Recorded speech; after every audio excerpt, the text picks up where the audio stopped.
I think it really is a myth that folks say, "Oh, I'm a self-made person." There's no way that you did absolutely everything. Yeah, everything. Your whole life. It would just been this whole time. Like I'm not seeing it. Ain't no way. So what is good, y'all? It is your boy Jonathan Dumas, and this is Highly Visible and a Little Misunderstood, the podcast where we talk to people we see every day because we don't know what we miss until we miss them. And today, y'all, we are going to keep it rolling with our series, Entrepreneuring While BIPOC. After today is the last episode. There's only one more episode in this series, and I know y'all have been rocking with this series heavy, and I have loved resharing all of these conversations. Like I've mentioned in the past, we were completely audio only, and now we're on YouTube. So it's been really cool to kind of go down memory lane, look at these conversations that I've had with some of my favorite people in my life and fellow entrepreneurs, and sharing them with you. So thanks so much for tapping in and giving them some love and everything like that. That said, if you haven't checked out last week's episode, I highly encourage you to do so. I spoke with the one and only Crystal Pope, and y'all, she dropped so many gems about her story, about her journey, about why entrepreneurship is so important to her, especially as a Black woman. But something in particular that I loved is how she's melding and bringing together her passions of technology, fashion, and wellness while helping a bunch of women along the way. So go ahead and tap into that. And hey, since you're vibing with us anyways, while you're here, I want to ask a quick favor. Head to the description and join our email list. Simple as that. We've been working to build our email list, build our community on YouTube. Like I mentioned, we have been completely audio only for like the first 4 years of the podcast. And so all of this is new to us. And so we're trying to get some folks this way. And for the first 100 folks, or probably even more than that, definitely until I run out of stickers, for the people that join our email list, I got some free stickers for you. I will send them your way once you sign up, and we'll get those over to you. If you have any issues on the sticker situation, just drop a comment down below. Say, hey, I want stickers. I want some stickers, and we'll link up and make sure that you get those. Yeah, that's it. Thanks so much, y'all. Now on to today's guest. We are graced with the presence by none other than Brieanna Lightfoot Smith. Y'all, Brieanna brings the heat. It was an incredibly, I don't even know what to say. It was just like a good conversation, just solid conversation. I loved talking with Brieanna because she just be dropping gems left and right. And when she says that she's called to be a speaker, she absolutely is. We talk about balancing business and motherhood and navigating grief and still finding purpose in all of it. And trust me, you don't want to miss this conversation. So be ready to tap in, take some notes, be inspired, all of the things. I do want to give a quick content warning. In this episode, we'll be discussing miscarriage and loss. And if this is a sensitive topic for you, feel free to take care of yourself and skip ahead as needed. The conversation is real and raw and powerful. I want to give people the opportunity to do what's necessary for them. And that piece where we talk about that is around the 21 to 24 minute mark. So feel free to skip that part. All right, y'all. That is it for all of the pre-conversation stuff for now. Let's dive into Hidden in Plain Sight.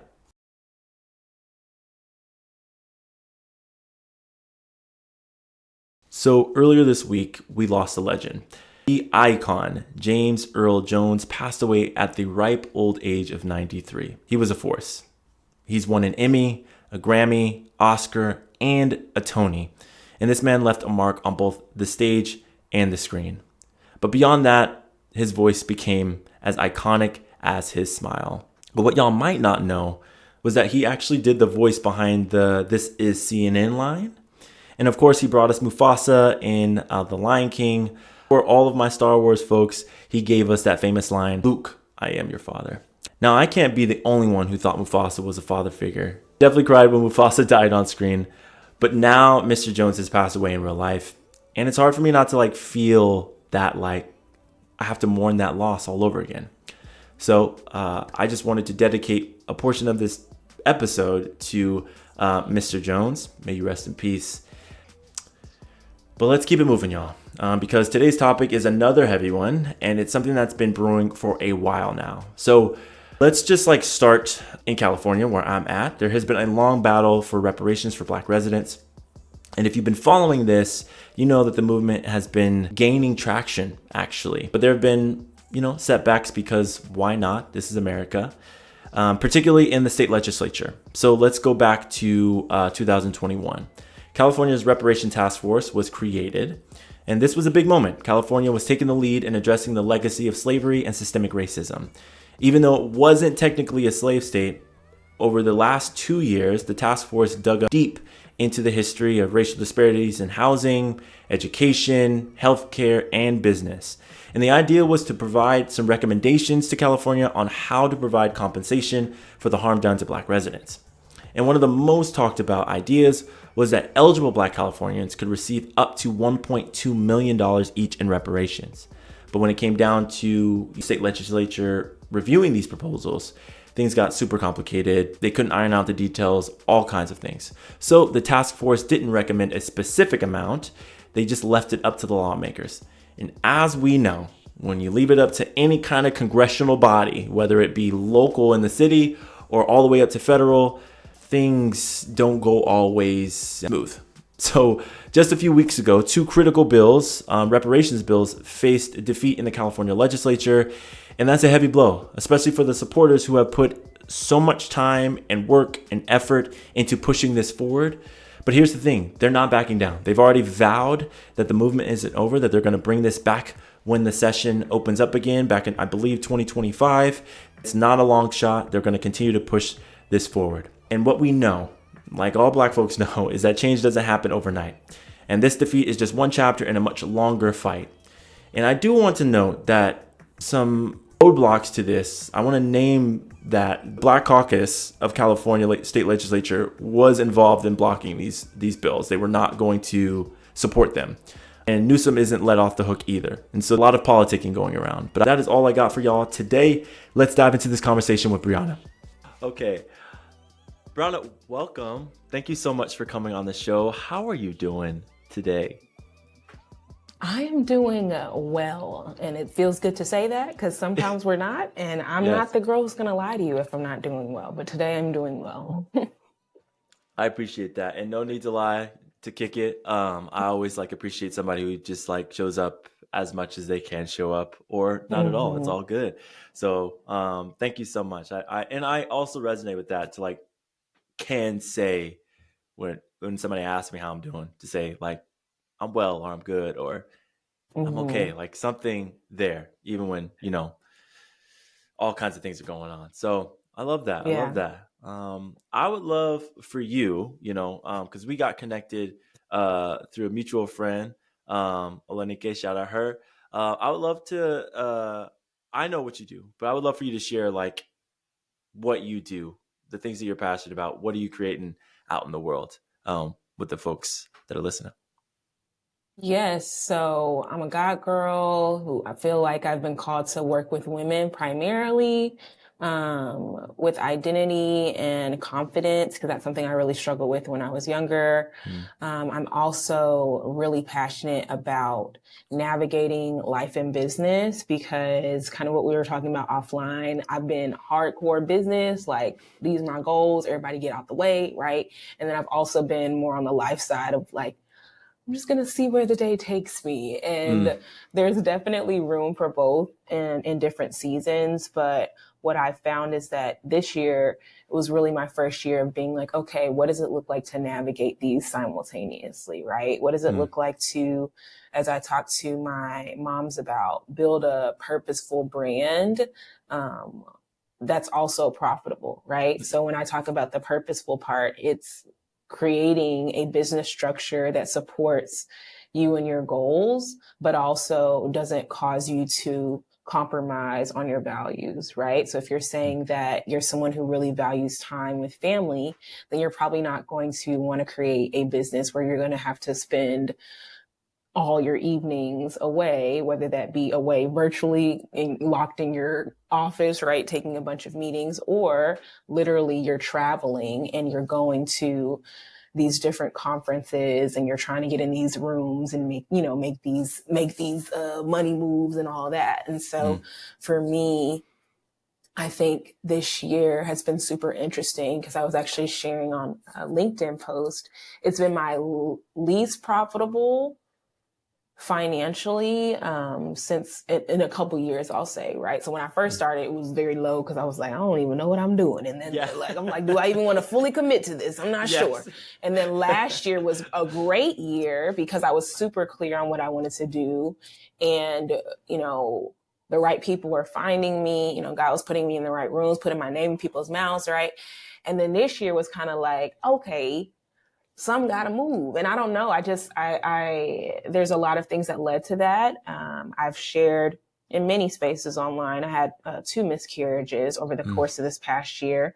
And I'm a mom of 3 boys already. So it's not like my house is not already full. And some people are like, child, why did you even want more? Right. But that's a desire that I had deeply and one that just hasn't been fulfilled yet. And so there were 3 months where I wasn't working really on anything, literally from a physical capacity, like I was not even physically able to.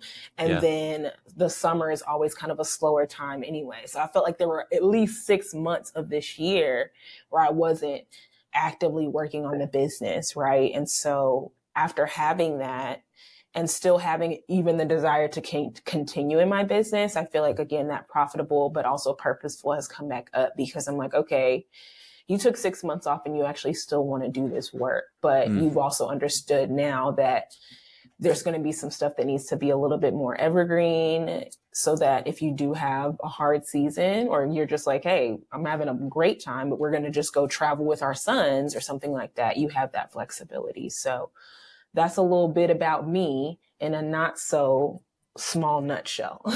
I know. I love the scenic route. I always say that, and we're probably gonna take plenty of scenic routes because you're talking to an ADHDer. So, but I thank you so much for sharing that. And I don't have kids, so like I'm like out of my depths. But I think for folks who have that desire to have children, already have children, I'm just sorry to hear about those miscarriages, and thank you for like trusting us. The show listeners and all that with something that's so near and dear and deep to you. So I really do appreciate that and honor that. So thank you. But one of the things that you shared too, that stuck out to me is like this. Well, there's a couple things. The first one was the profitable but purposeful, and like you're speaking my language when you say that. And the second piece was that there's like a recognition around this year of like, oh, there was a drop off. Oh, why was there a drop off? Because X, Y, and Z was going on with me, and summers are slow and all these different things, right?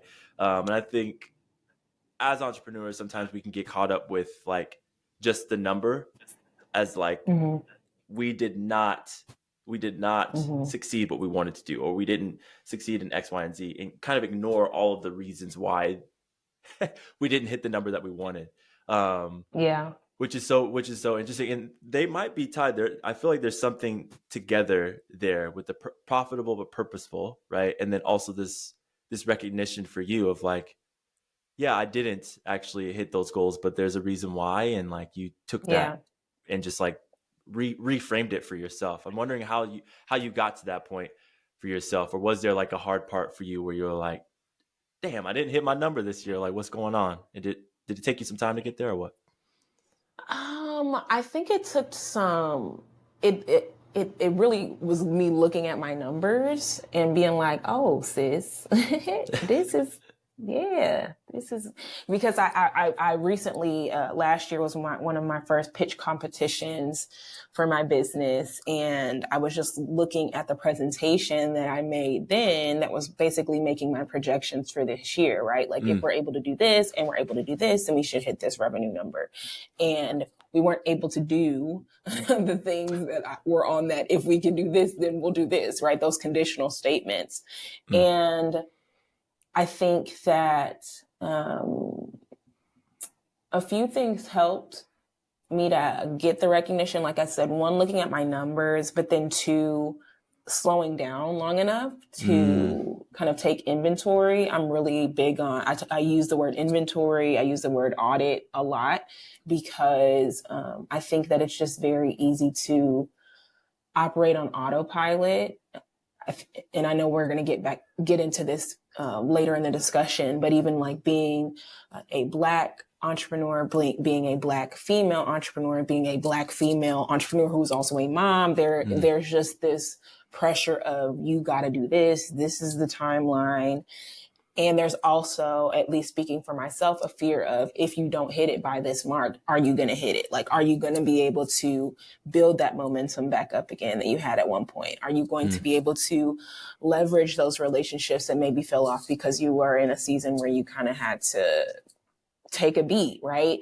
And it's taken me a lot of just reflection and journaling and prayer to be like, okay, do I believe the vision that God's given me for my life? Do I believe it's going to happen? And then how much do I feel like that is on me, right? Like, I'm all about personal responsibility. Absolutely. Right. But I think there comes a point where sometimes my husband says, he's like, sometimes I think you give yourself a little bit too much credit. And I'm like, ouch. You know, he's like, you're cool and like, you're good and stuff, you know, that's fine. But there's certain stuff. He's like, you're just not in control of certain things. And I think being forced to see that head on, face that head on, especially in the case of the miscarriages, of like, nothing was different this pregnancy than with my other pregnancy, right? Other than the fact that I'm older.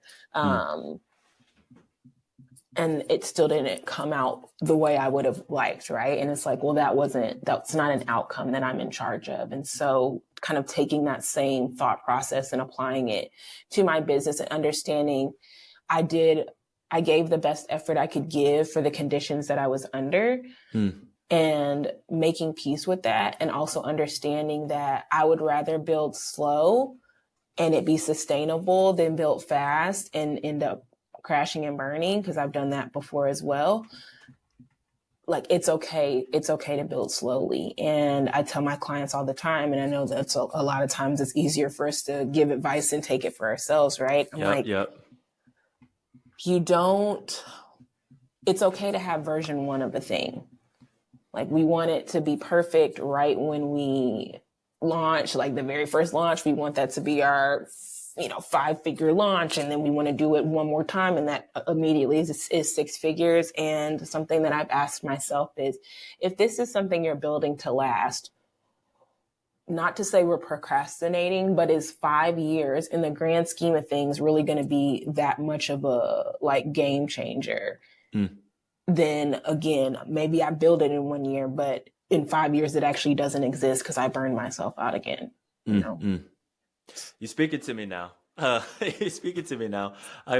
You said something there that I think it's important for, excuse me, to reiterate, because it's like, well, you said 2 things. Again, I like to operate in 3s, but I keep catching you in 2s. So the thing you said is, I gave the best effort that I could give under the conditions I was under. And I think oftentimes as entrepreneurs, hell, even as people, we forget that. And I think that there is something grounding about, like, we did the best we could at this time. Like, it's not ignoring the things that were going on. It's actually accepting and acknowledging those things, accepting like who you are in those moments, what's going on, all those different things. And I think that there's a deep realization and a mindfulness that comes with that. And also just like this could be retrospective or retrospectively thinking, but like, a contentment too in that, or maybe not, I don't know. But for me, when I think about there that, is. It's a relief. I think it doesn't feel like it in the moment, but I look back and I'm trying, I don't typically get emotional on podcast episodes, but I really look back at this year and I don't have any regrets. Like, I'm not like, oh man, if I had, I could have. I'm like, you didn't know what you didn't know. And you operated as if things would move in a normal way, that there weren't going to be these really deep grievances that you were going to have, that there wasn't going to be and like I said, even the physical, because like I said, that was this past spring was my second miscarriage, and it was completely different than my first, and it was so long and it was so physically painful. And then the physical pain caused the mental strain as well, because I told my husband, I was like, I physically can't get past this because I'm being reminded that this is something I'm going through every single day Goodness. until I wasn't anymore. Right. And, Yep. I ended up having for a miscarriage. I think people think it's like oh, you miscarried. Like it was a thing, you started bleeding, you lost the baby, that was it. And with my first miscarriage, it was kind of like that. I had terrible, horrible pain that I wouldn't wish on my worst enemy for a night. I wasn't bleeding at all. So I was like, this is weird, but I'm not bleeding. Then the next morning I started bleeding, went to the doctor, and they had confirmed that I miscarried, right? But again, they say it past tense, like miscarried, but there was still some ongoing bleeding, right? So then come this past spring, when I miscarried, I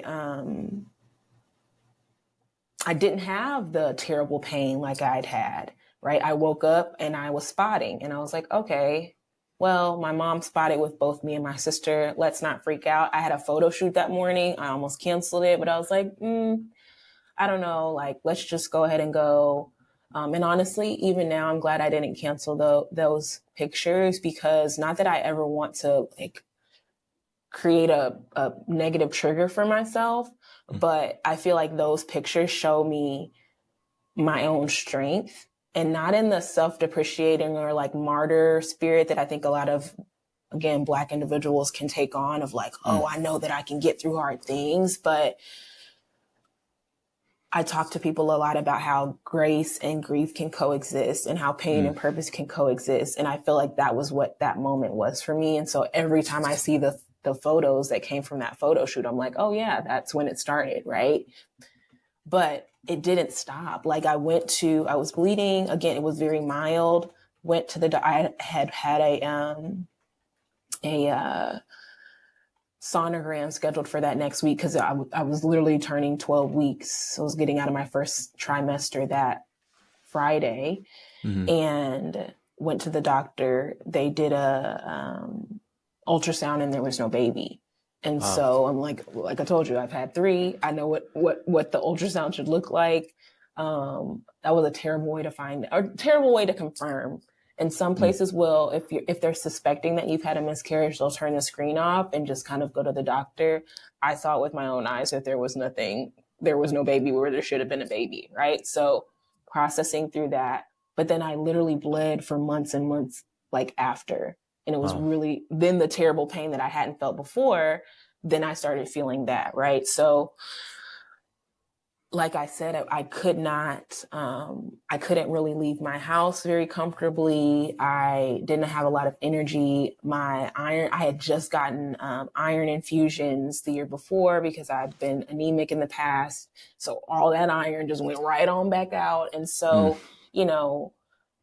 all of that to say, I don't have any regrets for how this year went. Like, that was a really hard time. And again, like I leaned into it, and I gave myself permission to feel all the things I don't think I let myself feel the first time, because I wasn't as far along, or because as many people didn't know, or, I wasn't showing it, or, I hadn't gone through how are we going to tell the family and all that jazz. And so, I just want to encourage anyone listening, whether it's miscarriage, whether it's you've lost a loved one, whether it's just you're grieving like the way you felt like life should go for you and it's not going that way. I know it's really easy to start feeling behind because we live in a microwave, get yours, hustle and grind, wake, pray, sleep, or whatever people say, wake, pray, grind. And I'm like, oh, Lord, all that stuff. I'm just like, you gotta, no one else is there with you, and no one else, even if you're married, if you're in a wonderful relationship, even if you have a wonderful family, there are certain things that other people cannot process for you. And there's you don't have to put a timeline on that. And so if you need to take the beat, if you need to take the time away, if you need to close the business down for a little bit, like, let me be the one, if no one else has told you, let me be the one to give you permission to do that, because I think you'll have some self-resentment if you don't take that time. And I have found in my own life, the time don't get taken anyway. Like it's Yeah, either yeah. you opt in to resting and taking your break and grieving, or you put the pedal to the metal, keep it going, and then all of a sudden, you're in your office and you burst into tears and everyone's like, what's going on with Susan? Or like, Mm. you are at home and you blow up at your family members. Like, just, it's okay to take the time. And again, don't put a timeline on it. Don't be like, all right, Bree said to give it a beat, so I'm gonna give myself 3 weeks, and if I'm not over it by 3 weeks, no. And if you want to check in with yourself at periodic times, I think that's okay, right? I'm going to check in with myself in 3 weeks and see how I feel about this. That 3 weeks comes and you say, am I still grieving this? Am I okay? Or do I need to keep going? Do I need to continue to keep the business closed down? Do I need to keep pushing this launch back, right? Because I think, especially as entrepreneurs, we're like, oh, but I had this launch and January's coming up and I got it. Okay, but you didn't know that you'd be going through the thing you're going through right now. Mm-hmm. And so if you need to take that extra time, take that extra time. The company is Brands by Bree. If you're not following or connected with what she's doing, you're missing out. So you were spitting right there with everything you shared, not just your story, but I think why did we become entrepreneurs? Like, I know my reason is because I was tired of people like dictating my time, how I was going to take care of myself, what I was going to do for my family.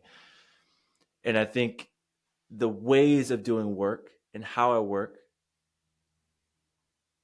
are just in me because I worked in other systems and ways of being all my life.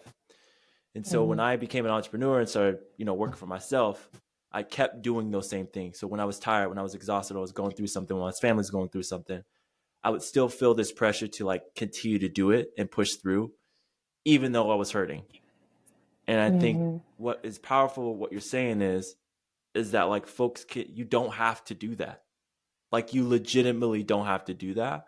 And like we have an option and a choice to care for ourselves and love on ourselves and do what is like best for ourselves, to process, to grieve, to go through it. And like there's always these competing, not values, but competing like things that are going on in our minds of like these revenue goals, these clients, all this other stuff. But like the counter to that hustle culture, counter to what like is publicized on social media and all that stuff, like the reason why we're entrepreneurs is, one, we want to create something new for ourselves, our families, legacy, so on and so forth, whatever your goals are. But like the gigantic benefit is that we get to do what we need to do for ourselves. And I think that is, you said that there is grace and grief can coexist, that pain and purpose can coexist. And I think it's just, I don't know. I'm like incredibly encouraged because I'm just thinking about this month I had to like make some shifts and moves multiple times, and I had spent like a whole entire day mapping out what this month was going to look like, and I had to completely change it. And I just feels like I've been scrambling. I feel like I'm behind, and you had even said that you just feel like you're behind. And I actually was just on a call right before, not a call, but I was texting my business partner right before we got on, and we decided to like cancel a training series because like nobody signed up, but two, it's like we just didn't do all of the other extra stuff. But like when we think about what we both were going through the last like few weeks, it makes complete sense. Like there's so many different things that took priority and are more important than us doing this thing. And like we have time, like it's so possible. And so just to like double down on what you said is like you don't have to do it. You don't have to. There's no have to. There is no have to. There's no must. There's no should. I don't know. Everything you shared was like incredibly affirming and encouraging to like the direction and reason behind and purpose behind why I do what I do and do it every single day. Excuse me. So thank you. No, truly, thank you so much for sharing your story, particularly this past year, so openly, honestly. authentically and vulnerably, because I think that it is incredibly powerful not to like do that whole like martyrdom thing, but I think leaning into true vulnerability and authenticity um, can be encouraging, can be impactful in a way that like folks can resonate and feel that. And I felt every last bit of that. So thank you so much for your story. Um, yeah, I don't have anything else to say. I mean, I got a list of questions. I just don't have anything else to say about that. Honestly, like what I'm Yes. feeling is like it's not an overwhelming weight, but it's like a weight to give like space for it. Um, Yeah. so I think I would just say like if you need a moment and space for that, like take that moment and breath and space for that, because I think that I'm just trying to fill air um, because this is a podcast. Can we take like I want to pause and then we're going to jump right back into more of this story and jump back into some of the other Yeah. questions that I have for you. Um, Absolutely. what I didn't mention, and we're like 20 some odd, 30 minutes in, is you shared who you are and the things that you do. But I want folks to know specifically like Brands by Brie, like that your business, your company, and the things that you do. Yeah. And so I want to give you an opportunity to share that right now. And if we need Okay. to clip it and move it, we can. But I just want Okay. to give folks that opportunity to know, because I think what you're sharing is incredibly powerful where we're at right now. But I want folks to understand like why this is important in relation to the work that you do with Oh, mothers, women, absolutely. so on and so forth. Because it, like you said, it all comes together. And I hinted at it earlier when I said, like it's good that you can take the time where the time will basically take you. Like I Mm-hmm. passed out of my car. I think we talked about this maybe last week, or I shared, I don't know. I passed out of my car at 7 months pregnant with our oldest son Oh goodness. because I was doing too much. I'm just Mm-hmm. team do too much, right? I was working my full-time job. I also had another job where I was working with teenagers because I love working with youth. And I also was building my business on the side. And I tell people, the full-time job I had, they actually were one of my clients. I was doing digital marketing for their company, and their marketing manager left and they offered to hire me. They were like, hey, you already know our brand. You've been working with us for, half a year at this point.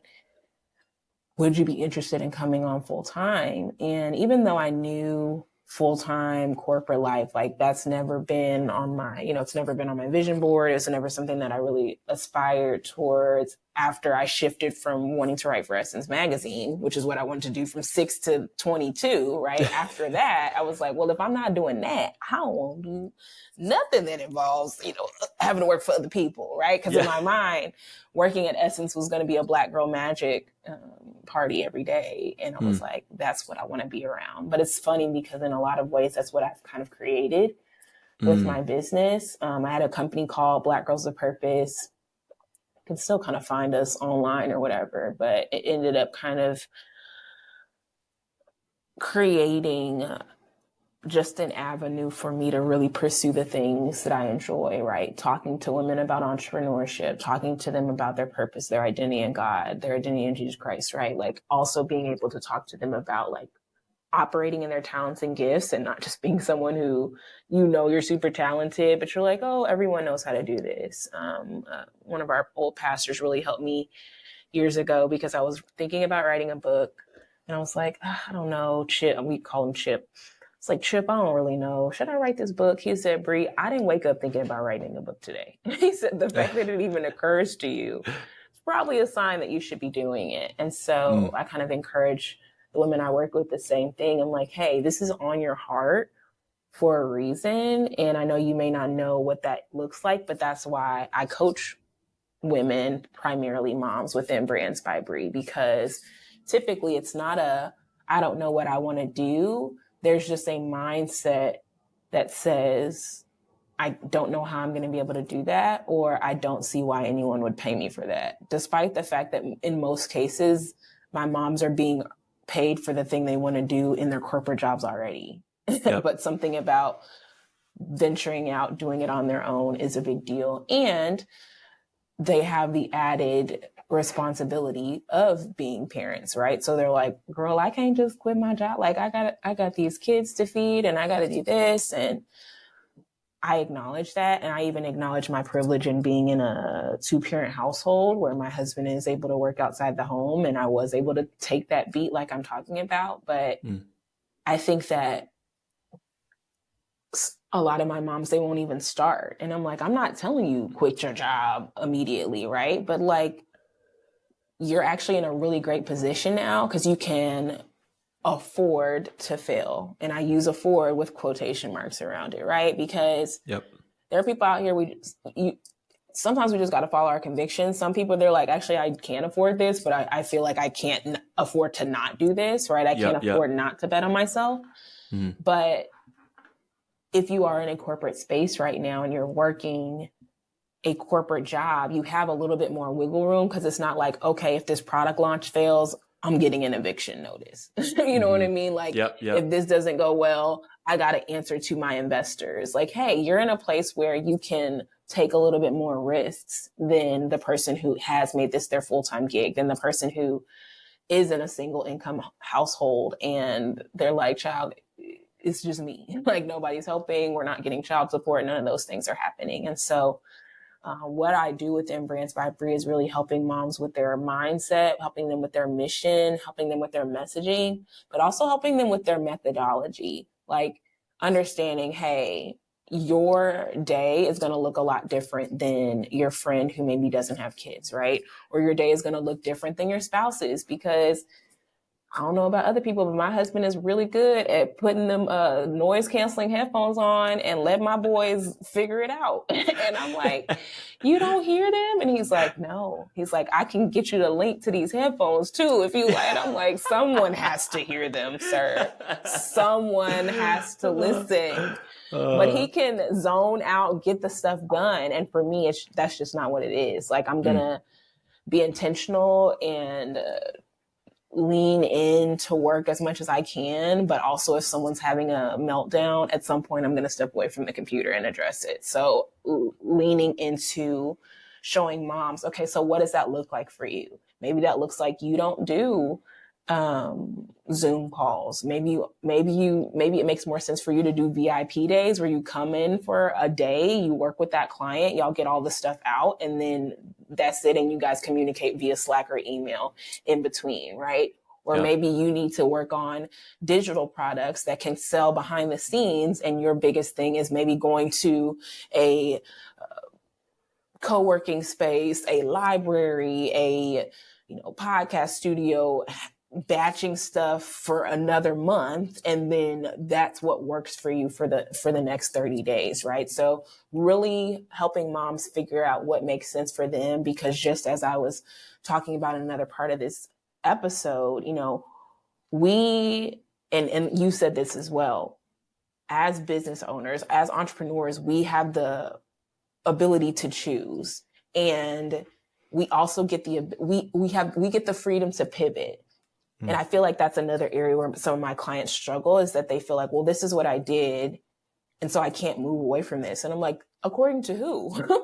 Yes. If you want to you do it, and then if it doesn't work, like you just said, you and your business partner were like, yeah, we're not going to do the training. One, people didn't sign up, but then two, like, it doesn't make sense right now. And you're at that. We have that flexibility. We get to say like, yeah, I'm actually not going to do that. And I don't know about you, but I've even had things that worked really well that I was like, yeah, but I don't like how I have to show up for this thing, right? Or clients that I've signed and I'm like, I don't care if you pay me 100 times this will be the last time that we work together, right? Yes. Some things you don't know until you know them, but when you know better, you do better. And that's it.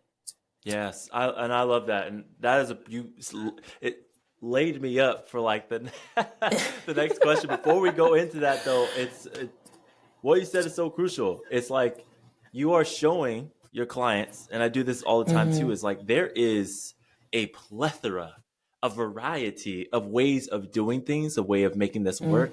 It's just about finding the thing that works for you. And one of the things that that has gotten stuck in my head. Shout out Carissa Begonia. But in her core, we just say all the time that entrepreneuring, being a business owner, running your own ship is like you experimenting all of the time. And just like you said, like All the sometimes time. all of the time, everything I do is an experiment.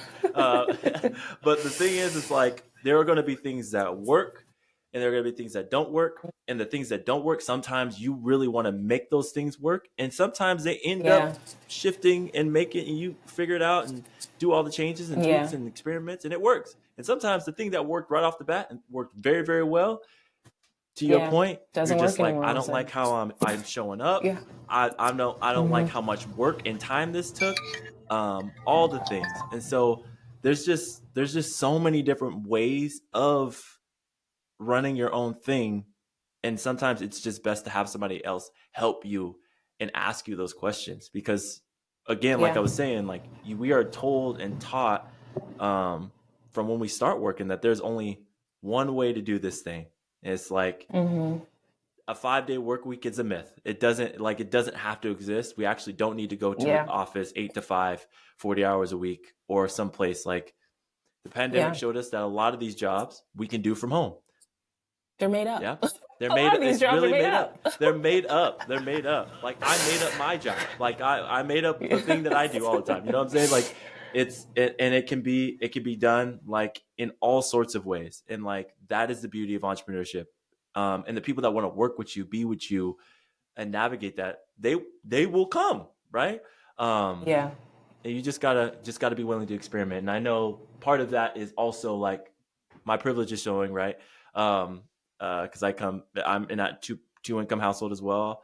Um, but but I think that there's something to be said about like I see this and I'm not going to try it all, and I see this and I'm going to at least give it a shot. Even the incremental stuff, right? Going back to your point earlier about everything doesn't have to be a grind, a hustle, and like you have to go 100 miles an hour. Sometimes you just need to go through the school zone and go that 25 miles an hour. It's all good. Yes. You're You know like, what I I'm got to saying? crawl. I got a good crawl right now. I got to crawl Yes. at best. Yes. At best. Yes. Progress over perfection. Which leads me to this question for you. You talked a lot about, the folks that you work with, even your own journey this year, particularly, but over the course of the last like however many years that you've been an entrepreneur. 10. Come on now. Come on now. That's a big deal. um, Yes. but like, what role, if at all, has your identity? And these are all aspects of you. You being a parent, Black woman, whatever have you. Even all of your different identities played in you Yeah. building your businesses, so on and so forth. I think the role of as a woman of faith has helped my patience because I want to control the outcome. I'm like, this is the input, and then when you put this in, this is what you're going to get out. And I've had moments where that's true, and I've also had moments of like, no, I put in the input, and it's not output. It's not outputting. It's not. It's like speak about like it's like a printer. I'm like, there's nothing coming out. The printer's, the paper's in there. You're looking at your computer. It says the job is queued up, but nothing is printing. And I've had those moments, right? So I think that that's where my faith has played in. I would say motherhood has helped me to pace myself.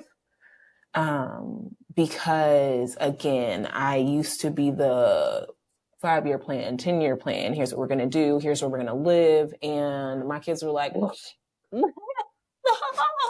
like both directly and indirectly, right? Like every pregnancy was like, yes, sis. So we're going to push that another year at least. Because the first year they need everything. They need everything from you, and they will take it if you don't give it to them, right? But then also, understanding that with each child, I had to shift.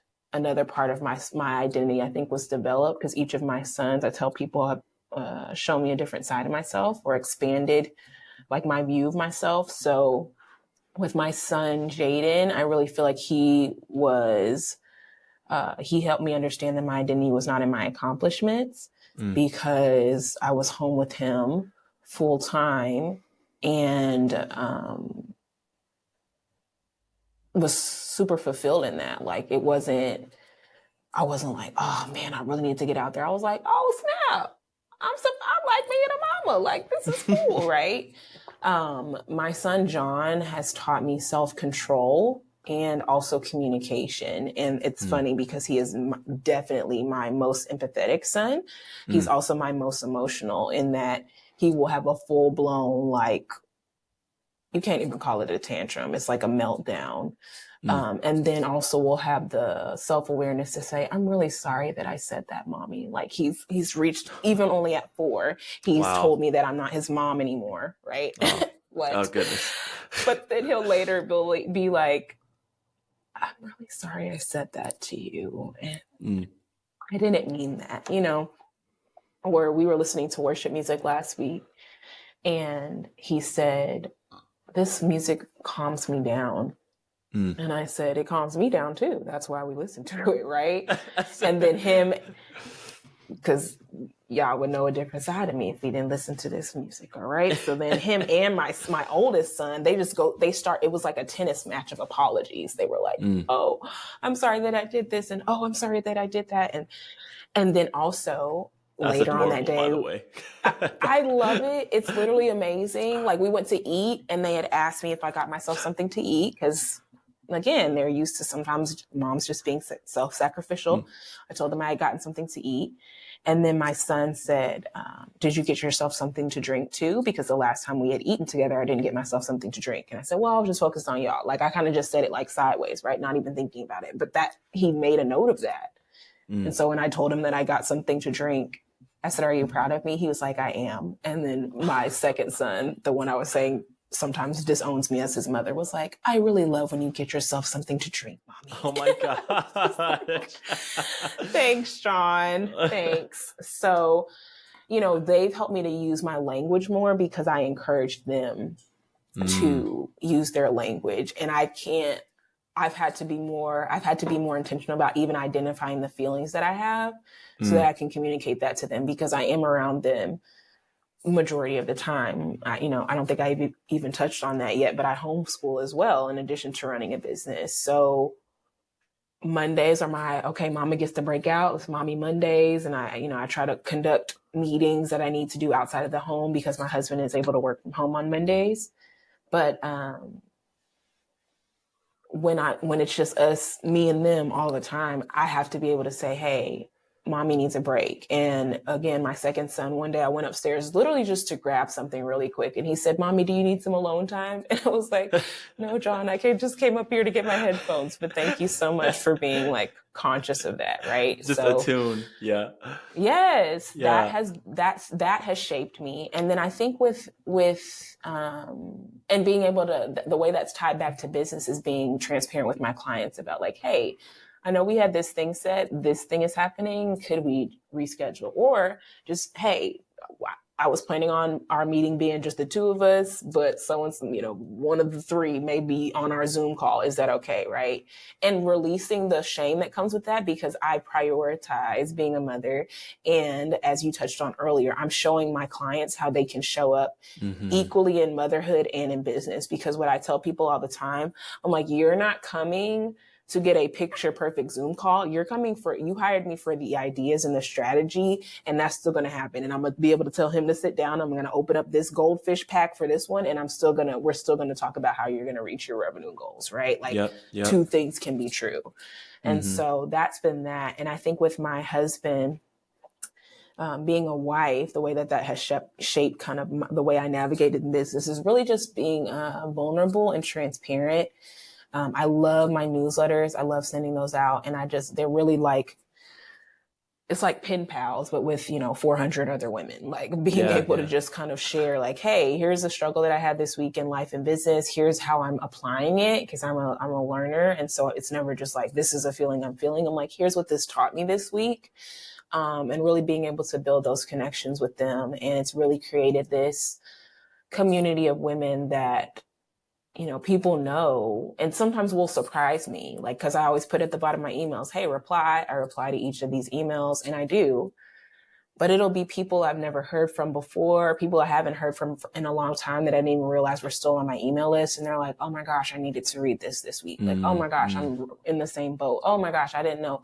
I have a copy editor who just was so encouraging to me last week. And she was like, reading your newsletters, she was like, I know I'm editing them, but reading them is like one of the best parts of my week. Like, I look forward to every week when you're like, it's in the drive, like, let me.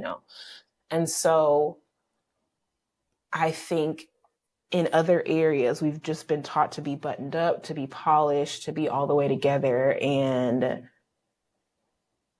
again, being vulnerable in a marriage has taught me, hey, you don't always have to be put together, and they're going to see through that anyway, Yep. right? Yep.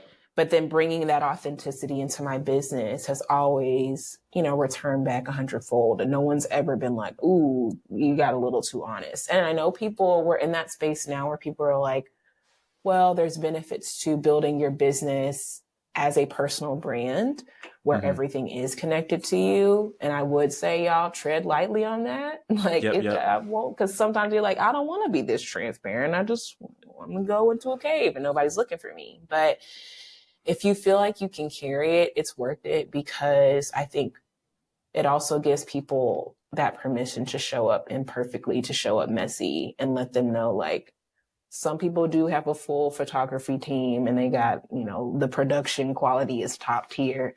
And some of us are just out here on Zoom in a study hall room at the library. Mm-hmm. And that is absolutely all right. I think Mm-hmm. there's, and I've said this, and I don't think I realized this until more recently for myself, is that like, um, there are different aspects of my life that like pull so much, like they don't rip it open, but like it's they're going to reveal parts of and aspects of myself that I tried to hide from the Mm. world. And like it's so interesting. Ooh, yep. People try and tell me that like, dang, Jonathan, like I can't believe like you share this so vulnerably and you share this so authentically and Mm. everything like that. I'm like, you don't know how much I've rehearsed this and talked this in my head and like planned this Mm. and like done all this stuff, right? But Yeah. being in a marriage and shout out Mm. my wife, um, being a partner to her has like revealed so many aspects about myself and have made me a better human. And it's so funny, like when I heard this, I used to hear about like when you get married that oh man, like this person like completes me or the other half or whatever. And I'm like, I guess there's certain parts of that that's true, but I think in our relationship, what I have realized is that she has like, and we've done this for each other, that like she just makes me realize things about myself that I'm like, thank you. Like honestly, like thank you, because I didn't realize that about myself. And it's like made me more vulnerable, made me more honest, connected me deeper with my emotions, helped me communicate with what's going on internally, because she needs to know. Because like, how are we going to navigate certain things if she don't know what's going on? And that's just made me a better human, made me somebody that like I can connect and relate with people more on a deeper level. That's impactful. Like it makes me a better coach, it makes me a better business owner, it makes me a better like organizational psychologist, all the different things that I'm aspects of who I am, like better, right? Similarly with this daggone business, I didn't realize like how insecure. I knew I was insecure. I didn't realize how insecure I was, how impatient I was, like how ambitious I was. I didn't know how demanding of myself I was until I started this business. And there's just different aspects that will just like shine so brightly on all different aspects of who we are. And to touch on the authenticity and vulnerability thing, like I've gotten better at it, because like true vulnerability is like not showing the things that you've like practiced, rehearsed, like you all the way through, right? But it's like those moments where you're still maybe in the thick of it, maybe exiting or something along those lines. But um, yeah, I love how every aspect of you have just like shown and taught you and grown you in different ways. From your sons to your business to your husband is just I love that, because like could be something that we just overlook sometimes. Um, but it's so true. It's so true. So true. I've definitely shifted as a business owner and who I am, for the better, hopefully. Uh, So, okay, I have kept you for a while, but I want to make sure that we touch on a few things because you talked about like in the beginning of our conversations around, even offline too, around like how your values drive you, how your values drive a lot of the work that you do. I mean, you have mentioned profitable, purposeful, grace and grief can exist at the same time. Pain and purpose can coexist. All these like gems that I hope folks are catching throughout our conversation. But what are some of your values in your work? Maybe personal, for Brands by Bree. What are some of your values? Honestly, a lot of the words you just shared, right? Like Mm, authenticity is huge for me. Vulnerability is really huge. I would also say excellence, but mm, not perfection. When I say mm. excellence, I don't mean perfection. I mean I put my foot in this, right? And Yes. like I'm proud of what I produced and is a little bit, can it be tweaked? Yeah. Okay. Yeah, it probably could, but like, I love how I showed up in this space, right? I think about my pitch competition, the one I was talking about earlier. I did it last year. Um, and the first one I ever did for Brands by Brie, I'd done another one, but it was for the Black Girls of Purpose brand, right? Mm, And so did it last year, was for sure like, and it's so funny because my friend talked about this. I just thought for sure, oh, I got this. I put my name on the check. It's fun. Like, go ahead, because I'm a good speaker. mm, I am like, and that's not something I don't say that out of arrogance. It's one of the areas I know that I've been called to show up is speaking and encouraging people and speaking life into them. Right. And I also don't say with arrogance because I never thought I'd be a speaker. So now when I say that, I'm like, no, that's on God. Like, yes. because I was very much, my friend had to tell me this story, and I tell this story pretty much wherever I can when it relates to me and speaking, because I hope that it encourages people. But this was maybe 2016. A friend had asked me if I would speak at the women's retreat or young women's retreat, right? And I was like, oh, I don't speak. Mm, I'm a writer. I said, so I can write and I can read what I wrote. And she was like, okay. And so when people see me speak in public now, they would have never guessed that I was like, at one point I was like, oh, I don't speak. I only write. And when I tell you, I literally had what I wrote up on my computer and was like reading it verbatim at that women's retreat. And then I was like, okay, laptop closed. And no, we don't have Q&A because that wasn't on the spreadsheet. Right. yes. So, anyway, I moved from last year of being so confident in my speaking ability to this year, really being like, okay, girl, yeah, you speak, but what you talking about? Like, this is a pitch competition. If we're doing Mm, motivational speaking, yeah, girl, you killed that. But this is a pitch competition where we're also talking about value and we're talking about numbers and we're talking about yep. trajectory and we're talking about, you know, the traction and we're talking about, so know your stuff. And then if you don't win, okay, but like know your stuff, come prepared, come in excellence. And I did that this year and I still didn't win. But I Hmm. told my parents, because they came, because they support everything that I do. I said, there's nothing I would have done differently. And even Yeah, when I yeah. talked to a couple of the judges, they were like, literally the only reason you didn't win is because there were only 3 checks to give away and we had to pick 3 people. And like, they were like, we were in there fighting for you. Like we were fighting. We were going back and forth like, no, because did you see the slide when she said, so that was for me is showing up in excellence. And I've heard so many people talk about pitch competitions being great, even if you don't get a check, because you just created this room full of people who are going to advocate for you. Even if it's only Hmm. 3 or 4 people, you don't know who those 3 or 4 people are. I know people who Yep. have been placed in rooms because one person said their name somewhere else. And so, Yep. those are really important to me. Like I said, my faith is definitely a driver behind everything that I do. And I feel like family, people wouldn't think a digital marketing agency is like a family brand, but that's how I look, because I'm like, no, I'm bringing my children. They're going to be there. If you go to brandsbybrie.com, it's a They picture right of me there. and my 3 boys right there at the Yep. They're top. right there. Okay. Right at the If you're top. looking Yep. on mobile, look on desktop, because mobile, it don't always show my pictures. I don't know what that's about, but anyway, Yeah. um, that's this is a family business. And I think it's also a family business because speaking again to that partnership, I wouldn't be able to pursue half the things I pursued if my husband wasn't like, no, you need to do this. And there are even times now where I'm like, no, I think, like, I got into the Goldman Sachs Black in Business program. I'm in the 4th cohort of Shout that. It's been out. a wonderful experience. It's been so wonderful. But I told my husband when I got accepted, I was like, I don't know if I can do it.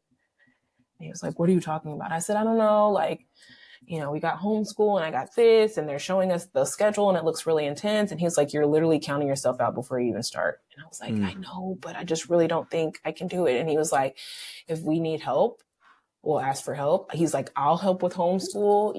You could ask your parents. I know they'll help with things if you need help with, but don't count yourself out even before you do it. And so that's another reason why this is a family business, because like, I would love, it's kind of like the Tabitha Brown thing where she's like, oh, I want to retire my husband from his job. I'm like, yeah, you come and you work fully on your apparel brand and don't worry about we're good over here. Like, we're going to work together. We've always worked together. It's just a thing that happens even without us trying. And, I look forward to us both being back in a place of full-time entrepreneurship, if that's what God has for us. And I asked my husband, I'm like, is that what you want to do? He's like, I mean, as long as bills being paid, I don't really, he's like, I'm flexible. I'm like, okay, I'm just trying to figure out where we lining up, where we headed. But, that's a really big part of our value system as well, because I don't look at myself as a solopreneur. I don't look at myself as a self-made woman. This is literally a village thing. This is me being put on the shoulders of giants, right? Like, this is that. And even where I am so far has been a result of mentorship and community, and my mom picking up and saying like, yeah, you can drop the boys off for a couple of days. Like, it's all of those things. It's not, I just put my head down and I did the work and I looked up and I made $1 million. That's not what we got going on over here. You know what's interesting is that I was literally saying the same thing the other day. Is like, I just want to nip this in the bud right now, that like, behind the scenes, like, legitimately, I got a project manager. My wife is an incredible project manager. She proofreads all my stuff, all that stuff. I got like people that have been cheering me on, pushing me. I wanted to quit about 11 times because it's just hard. I look at jobs every single day. There's like so many people behind the scenes. Y'all hear my voice on the podcast. Like, shout out the intern as well, who's also my younger brother, Reggie. Y'all know that. Like, there's so many people that make the podcast go, that encourage me to do the podcast, that encourage like my speaking and facilitating and like my coaching and the consulting work that I do. Like, there's so many people that are like, why would you stop? Or like, give me the room and space to like keep going. And I think it really is a myth that folks say, oh, I'm a self-made person. There's no way that like you did absolutely everything. Yeah, everything. Your whole life. It would just be this whole time. Like, I'm not seeing it. Ain't no way.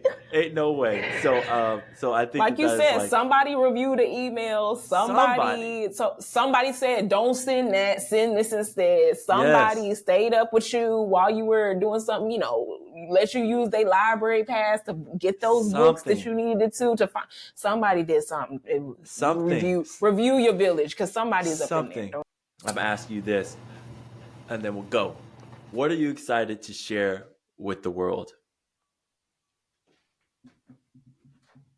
I think just being someone who, just the phrase from tragedy to triumph is coming to my mind. And I know when people think of tragedy, there's a spectrum, right? But I know that I've come through some really hard things. I know that, I've dealt with suicidal thoughts. I know that I've dealt with pregnancy loss, infertility. I know I've dealt with wanting to quit on myself. I know that I've dealt with even struggling when I became a mom for the first time, like being like, can I really do this? Am I, affectionate enough to be a mom? Like, all those things. And so I think for me, and that's one of the reasons I love podcasting. I love my occasional YouTube video when I can actually edit it and upload it, right? Like, I like to chronicle the journey because I want people to be able to say, oh my gosh, like, that's her. Like, she's the one who, remember when she said she closed her business down, and oh, she's the one who, remember she talked about how, you know, she felt super burned out, or she didn't know if she was going to keep going, or remember she talked in her book about how she struggled with suicide. Like, that's really, it's my testimony. And, you know, I don't ever aim to be the person who's, you can't find their origin story, if that makes sense, right? Like, I don't want to be the person who just popped up on the scene. Like, and I think that's why I'm also so community driven, because I want for anyone who says, oh, she's an overnight success, I want there to be hundreds, if not thousands of people who can be like, oh no, sis, she's been doing this. Like, she's been doing this. You don't know, you know, what the things she's been through. You don't recognize, like, you're seeing it now. I've been rocking with her since 2013, where her logo was hideous and she did it like herself, and it had like a drop shadow, and like, yeah. So you guys are seeing this upgraded bougie version. Not bougie, but kind of bougie a little bit. I'm okay with I mean, that. it looked good. I don't think bougie is a bad. Nah, Thanks. it looked good. I mean, it looked good. I like it a lot. It looked good. Yeah. It's come a long way, right? And, you know, I think it'll continue to evolve as I continue to just branch out into these different areas. So I really think that that's my legacy, is just letting people know, you know, what it looks like now is not what it's always going to be. And if you'd be patient enough with yourself to get to that destination in that predetermined timing, because it is predetermined. There's a scripture that says, "In God, we are God's creation, or His masterpiece, created in Christ Jesus to do good works that He predestined beforehand." That gives me so much. I'm like, you already predestined. I'm just out here walking it out. Like, I'm not. I don't have to be stressed. You already said that these were the good things, right, that were going to happen. And so, again, if I can encourage anybody with anything, it would be that. And, you know, if you're forcing something, I would challenge you to just take a step back and be like, okay, do I believe this is going to happen for me? Okay, then that means it's going to happen. And I'm going to let it happen in the timing it's supposed to happen, because nobody wants a premature promise. Nobody wants to be out here trying to sustain something that if you had just waited a year, it actually would be easy, because there's a team coming that you haven't met yet. And so you're trying to do it now as a solo person, and there's literally a team on the way, but you have to wait for them to come. And so just understanding those things, embracing the tragedy, embracing the hard, embracing the grief, embracing the pain, and understanding that all of it ties in, and understanding that, you know, you were created on purpose for a purpose, and that thing will happen when it's supposed to happen. There it is, Dan. Thank you so much, Brieanna. That is like bow tied up, wonderful. I love this. This is the kind of stuff that like gets me fired up, ready for the rest of the day. I'm so excited. Thank you so much for everything you shared.